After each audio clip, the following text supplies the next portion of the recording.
The 2024 election is a tightrope walk across history and a defining step for our nation's future. In the wake of President Biden's decision to drop out of the race, Vice President Kamala Harris stepped up to the plate to take her swing at the Democratic nomination. If elected, she'd shatter the glass ceiling, planting her flag as the first female president and woman of color to lead our country. Harris faces former President Trump, who returns as the Republican nominee after losing to Biden in 2020.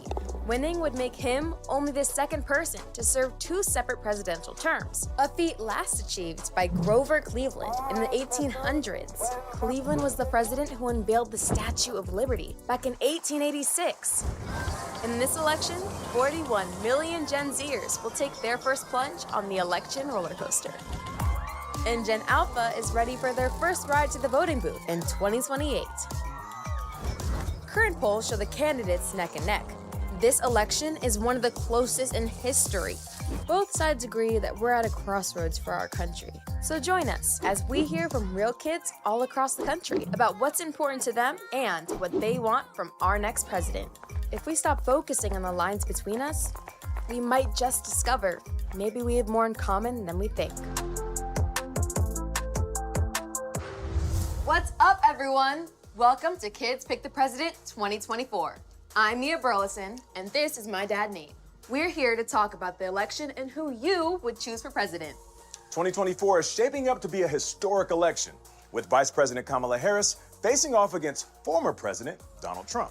Yeah, the stakes are high, and it feels like our country is more divided than ever. Republicans and Democrats have different opinions about where our country is headed, while our future hangs in the balance. But maybe that's not true. At the end of the day, we are all Americans. We all have the power to make our voices heard. And that's what this show is all about. The stuff that you guys care about and what you think that we all should do about it. Then, at the end of this show, we are going to have our big reveal on who you want to be the president in our Nickelodeon Kids Pick the President poll. Now check this out. This is the 10th time Nickelodeon has made this show. And you, the kids, picked the president correctly 7 out of 9 times. Oh my gosh. Yeah. Okay, then let's get it started. So, it's Harris versus Trump. Which one will be our next president? Now that we know what's at stake in this election and who's in the game, it's time for us to get into our first topic that matters to you, the economy. The price of everything seems to be exploding, making it harder for us to buy things we need, from groceries and gas. More important things like makeup and snacks. Let's get into it. Prices on everything have exploded, and grocery costs have inflated 25% higher than 4 years ago. Families everywhere are playing financial whack-a-mole. The economy is a topic that's sucking everyone in. It's the #1 issue for both candidates and you. Harris's approach? No tax hikes for lower-income families, extra support for new parents, tax breaks for starting small businesses, and asking the wealthy and big companies to pitch in more. Trump's plan? He's firing up the grill and cooking some ideas of his own, promising tax cuts for everyone, baby bonuses, and taxes on stuff made outside the USA. 2 strategies, 1 goal: boost the economy. What do American kids and their families think? And what plays do they want to call? I don't think there's a single person who doesn't count the economy as the most important factor in the election. I think that everything right now is very expensive. The grocery bill rockets. We only have like 1 car and we're a family of 4, and me and my brother both go to different high schools and we both do after school sports. Or like candy bars, $5. I think it's really scary to know how hard my parents work. They don't even want to go to the grocery store sometimes. Prices are still too high.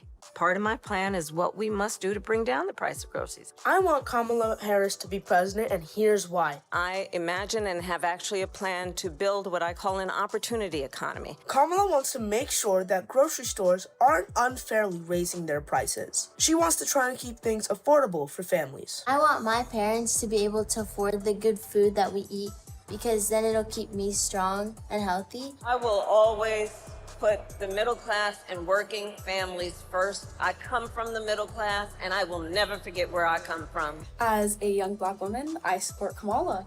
Kamala has a lot of opinions like me, especially economy-wise. She wants to help the lower middle class. She wants to help wages. It's only right that Kamala has bigger corporations pay a lot more taxes than what families like mine have to. Companies like Amazon, they should pay more. My plan will rapidly defeat inflation, quickly bring down prices, and reignite explosive economic growth. I think Donald Trump is a really good businessman. In 2016 and 2020, he made it a really strong, powerful economy. I was able to travel to China. I went to Europe. It was incredible because my dad was able to have these business opportunities left and right. He wants us to be first. He wants to put America first. And he wants to put taxes on all the stuff that is made in other countries and shipped to over here. The average American household spends $475 a month on groceries. That's a lot of money. Like, it shouldn't be that expensive for us to survive. Did you know that over 18 million families experience food insecurity in 2023? With these prices, that seems pretty believable. You know, I never really thought kids paid that much attention to the economy. You do? Yeah, we do. I think that kids notice those things, really. We hear the talk about gas prices going up and going into grocery stores and saying that there's a sale, but the price is still really high. You're right about that. All right, stick around. We'll be talking about what's on your mind for this election. Hey there, I'm Ian Armitage with Kids Pick the President, and I just wanted to encourage you to make your voice heard. Get involved in politics and this election, and even if, like me, you're not old enough to vote yet, make sure that you're still involved by telling your parents and the adults in your life to make their voices heard by voting. And when your time comes, make sure that you let your voice be heard in our political system. Being a kid is awesome, and being an adult is cool too. You should enjoy every moment. Don't grow up too fast. Get involved in your local community to fight for the causes you believe in, because one day you will be ready to vote. Your vote is your voice.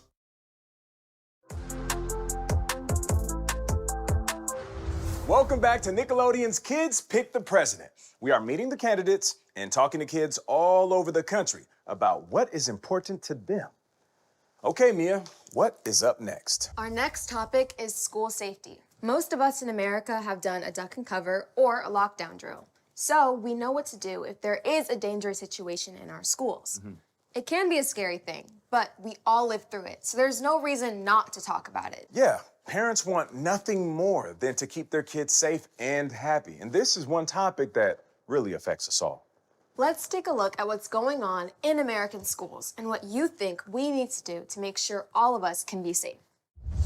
Every day in America, about 50 million kids grab their backpacks and head to school, where learning and safety go hand in hand. The average student spends about 1,000 hours on campus each year. That's more time than most people spend with their families. While school should be about learning, for 1 in 3 students, safety concerns are what's on their mind. In class, we practice drills to be prepared, but those can leave some feeling anxious. Bullying, anxiety, and social pressure used to be at the top of the list, but now guns are at the center of the conversation. The problem is big, but kids believe in solutions. What would make schools safer? And how could our next president help? Our kids are sitting in a classroom, and some part of their big, beautiful brain is concerned about a shooter busting through the door of the classroom.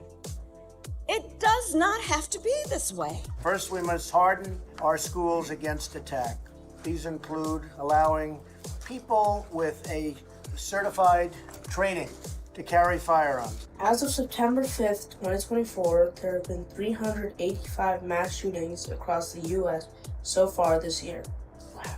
It's not okay that kids go to school fearing that they're gonna have a shooting. Every day I'm at school and I'm thinking about what if a shooting happens right now? Which I actually dealt with 2 years ago, where I was in an active lockdown situation with a loaded gun in my school. We had a student come to school with a weapon before. It's just getting more dangerous. It's terrifying. We're trying to act like it's not a problem when it definitely is. So every month at our school, we do a lockdown drill. So we turn off the lights, we find a safe place in our classroom to hide. We lock the doors, we stay silent, and we make sure that no one can enter the room. Our lockdown is very thorough. We barricade the doors with all of the desks. Some classes you don't even know what to do. They show you what to do in second period, but then like in all the other classes you're like really like left confused. We haven't went over it. When I'm going to school, I have to walk through a metal detector, They're unreliable because one of them will beep my bag and one of them won't. They break and you have to wait in a really long line and they end up just letting you walk through. I think Trump's idea on having security guards and police at schools is really smart because if anything happens, the police are right there to help. They definitely need to put restrictions and security in schools. These people will, 1, scare them off, or 2, guard the school if that stuff does happen. Personally, I think having a background check to buy a gun is a good thing because what if they have a criminal background? I'm really glad that Kamala wants to pass a law where you have to pass a mental health check, a background check, and assault rifles will be banned. I think she will do anything she can to protect the schools. People are getting a hold of these items too easily. I believe that she is working hard to have more gun reforms and prevent school shootings. So that I can go to school feeling safer every day and be less at risk of being in danger. Growing up, all I had to worry about was 2 things: earthquakes and fire drills. You guys do lockdown drills all the time. Yeah. What is it like? It's like we don't even know when it's coming. If we go in a classroom and all of a sudden we hear an alarm go off, and it's kind of like a fire drill in that sense, but we have to stuff ourselves in a corner of a room, close the blinds, turn the lights off, and stay quiet. And in those minutes, it's really scary. And you guys do how many of those? 1 every month. Are you ever in school and think about a shooting happening? Yeah, especially when one has happened the day before and no one talks about it, or the mass ones that happen Across the country? Yeah, across the country. It's scary going to school the next day and knowing that you could be next. That's scary for a parent. Sometimes it can feel like politics is just for the adults in the world, but every day politicians are making decisions about your life. Things like what your school looks like, or how good your healthcare is, or how safe your community is. So it's never too soon to get involved. One of the most important things in everyone's life is their health. I'll take that. Okay. Everyone wants their families to thrive and live their best lives. And that's everything from the food we eat to making sure you get the health care that you need. More and more, we see that kids are living less healthy lives than they were 10 years ago. That's a big problem. Yeah. So we went to you guys to find out what you thought about health and healthcare. Imagine the amount of money it would take to fill Yankee Stadium with dollar bills. You would have to do that 6 times to equal the $4.3 trillion the U.S. spends on healthcare each year. 45 million Americans rely on the Affordable Care Act for health coverage. Trump thinks it's mismanaged, and he wants to replace it, but he hasn't said with what. While Harris wants to supercharge the Affordable Care Act, giving more families coverage, but taxpayers' piggy banks might take the hit. Flip the label. Nearly 60% of foods are packed with ingredients that sound more like chemistry class than dinner. American fast food fries have 11 ingredients, while in England, they only have 4. What is in our fries? With obesity affecting 1 in 5 American kids, both candidates have a plan for healthier America. Trump calls his Make America Healthy Again. And Harris wants to make healthy food cheaper at grocery stores. In the 2024 election, nutrition and healthcare are the bread and butter of the conversation. We're going to get toxic chemicals out of our environment, and we're going to get them out of our food supply. We're going to get them out of our bodies. The quality of our food is very important to my family and I because we don't want to be eating things with lots of chemicals in them that are going to make us feel sick. I went to Europe over the summer, and I went to this one restaurant after we land, and their nuggets, they just tasted more real than here in America. Here it tastes like chemicals. When we talk about healthcare, for too long people have acted as though the body starts from the neck down. Well, what about the healthcare we need from the neck up? And so mental health care is important, but we gotta put the resources into it. Oh my gosh, what I would tell a politician about kids' health is their mental health. A lot of kids' mental health is not very good nowadays. What you see on social media is that everyone has a perfect life. And that's not the case at all. Like, we all have our struggles and our ups and downs. And I think it's important to talk about that more. A lot of people don't get help with their mental health because they're too scared to ask. What we need to do is maintain and grow the Affordable Care Act. I'd run it as good as it can be run. Healthcare is one of those things that should already be affordable, if not free. I know so many families who are struggling right now. As a person who grew up with my mom saying that we can't afford healthcare. One time when I was younger, I split my head open and it took my parents years to pay off the total cost. Everybody should have access to healthcare and feel safe when they're in a doctor's room, not worrying about how much money this is gonna cost. I feel like that the healthcare system could maybe provide less drugs. Yes. And only do it when they need it. Kamala Harris, she wants to make healthcare available for everybody. It's just really important for families to stay healthy, like mine. So I really like Kamala's idea on putting more money and resources into mental health support for everyone. Kamala Harris will create more resources at school. Like my counselor, they check in with us, I think like once every month, like during one of our classes, they'll just call us down and they'll just check in. So I definitely think that that is a good aspect that they have at schools. Hey, awesome kids, you may not vote yet, but keep asking questions, keep reading, and you'll be ready to help shape the world. Learn about the candidates. Education is your superpower. Talk to your parents, have these conversations. It's so important. It's gonna change the next few years for us, so we wanna make our voices heard. So get out there and vote this election season, everyone, okay? Peace. You might hear the word politics and go, "Ugh, that's for old people." But here's the thing. Politicians are making big decisions every single day that directly impact your life and the lives of the people that you care about. And when it's your time to vote, remember, your voice matters. Be sure to choose leaders whose plans align with your ideas and values and help make our country better. Now, I know you're not old enough to vote, but you can get involved by encouraging your parents to vote and encouraging them to vote for somebody that you would be comfortable being in charge of all those really big decisions. In 1903, the Wright brothers took off in their homemade airplane to become the first humans to take flight. 60 years later, we're blasting off into space with Yuri Gagarin. Humans got off the ground and were sailing the starry ocean in less than a lifetime. Wow. Now, a new technology is coming into orbit: artificial intelligence. Each generation has seen life-changing technology. TVs dropped right into boomers' living rooms, revolutionizing news and entertainment. Gen X could put a whole record store in their pockets. Millennials could surf the information superhighway on their home computers. AI can already do your homework way faster than you. But soon, it might deliver packages, cook your family meals, and even take care of your furry friends. Imagine a robot dentist fixing your cavity. Humans and AI are climbing together to new heights. But as we work with super smart machines, do you think AI is cool or kinda scary? And what do you think our next president should do about it? The robots are coming!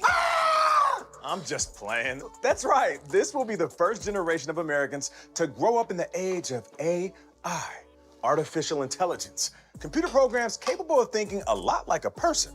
AI can make funny cat pictures or write your essay, but there's a lot more to it than that. Wait a minute. You wouldn't let AI do your homework, would you? What? Never. Artificial intelligence will change our lives in ways we cannot even imagine. And what should our leaders do to make sure that this incredible tech is used the right way? It is American companies that lead the world in AI innovation. Maybe the most dangerous thing out there of anything, because there's no real solution. The AI, as they call it, it is so scary. AI can be really dangerous and a national security threat because of how much damage it can do. It can be used to make videos that aren't real. You don't really know what's true or what's false. It's kind of a guessing game. AI is just everywhere in the world. That's scary. In Japan or China, they have like robots that are literally bringing your food to you, which I think is cool. But like, what if the robots make a whole army and they like attack us? AI can already drive a car. It can make sentences and paragraphs. AI could become more of its like own being. AI is replacing teachers online, and I think it's kind of scary what this could mean for our job force. Kamala Harris wants to make sure that everybody is able to access and use AI's benefits. I feel like Kamala Harris definitely try to regulate it. AI can be bad, but Trump is going to put regulations on it to make sure that doesn't happen. AI is in our life now. There's no way to take it back, so we might as well learn how to adapt to it and learn how to make it a part of our lives in a safe way. But I do not think that it is something that every human should rely on. If we really manage how much we use it in our everyday lives, then I feel we could definitely find the good in it. I want AI to be helpful, but not to be so helpful that it basically takes over the world. It can be a real threat to society. It just needs to be in the right hands in order to be used properly. After watching all of this today, I know one thing. What is that, Dad? I feel so lucky to have you as my daughter and to see the generation that you are part of. I mean, you guys are the future. And the future looks bright, thanks to you. Thanks, Dad. You're welcome. Okay, it's time to get down to it. The results are in. Let's see who the kids have picked to be president in 2024. I believe that Kamala Harris should be the next president. Former President Donald Trump is the best candidate for this election. I support Kamala Harris. Donald Trump. Kamala Harris. I support Trump. I would vote for President Trump. I support Kamala. We have spoken. And the kids' pick for president in 2024 is Kamala Harris. Kamala Harris. After everything we have seen here today, there is one thing that is probably the most important thing. No matter who wins, the best way forward is together. We all want the best for this country and not just ourselves. We're all humans. You don't want to dehumanize someone just because they're going to vote for someone else. Sometimes it's a little bit hard talking to them because we have different opinions about the candidates for our next president. But the only way that we can agree on issues is to understand other people. We need positivity and light, not darkness and hate. The president doesn't hold all power, so as the people, we can still unite and bring success to America. Being old enough to vote, that actually is insane because it's next election I can vote. You have a voice and you should use it. Every vote counts, every voice counts. I think my opinions and values matter because that's something I'll be living. Because what happens in this election depends on what happens to me and Max in the future, most likely. We are the next leaders of this country, and we all have the power to make our voices heard, to stand up for what we believe in, and to do it with love and respect for each other. This is the true power of our democracy. It's our superpower. Well said. Thank you so much for watching Kids Pick the President 2024. Stay involved, be smart, and make sure you all work together. Peace. Bye.